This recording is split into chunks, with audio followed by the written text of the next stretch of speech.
Vraiment une très belle réussite de la part de toutes les équipes, de la Fédération française de natation et les équipes d'Event Team.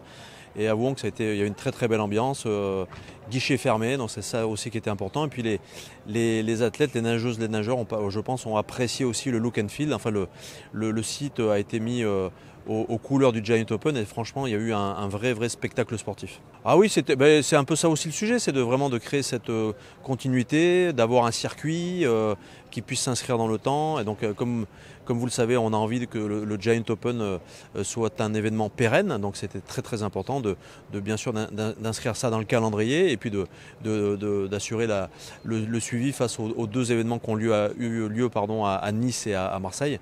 Donc là l'étape de Saint-Germain-en-Laye, il trouvait tout son sens.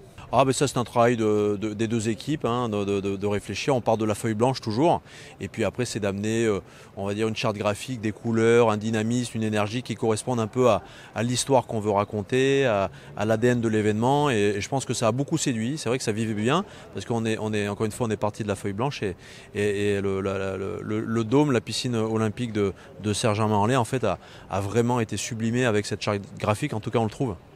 En fait, l'objectif pour nous, c'était avec ces deux étapes dans le sud de la France, d'avoir cet événement en Île-de-France. C'était évidemment cette piscine qui était totalement légitime pour accueillir l'événement. Et c'est vrai qu'on a choisi Saint-Germain-en-Laye qu'on trouvait totalement adapté en fait au projet qu'on avait d'avoir cet événement très scénarisé avec dans l'esprit de l'entertainment. Et c'est vrai que quand on a choisi Saint-Germain-en-Laye, on a avec la charte graphique qui s'est imposée, c'est de le faire en Île-de-France, c'était totalement logique pour nous de le produire ici.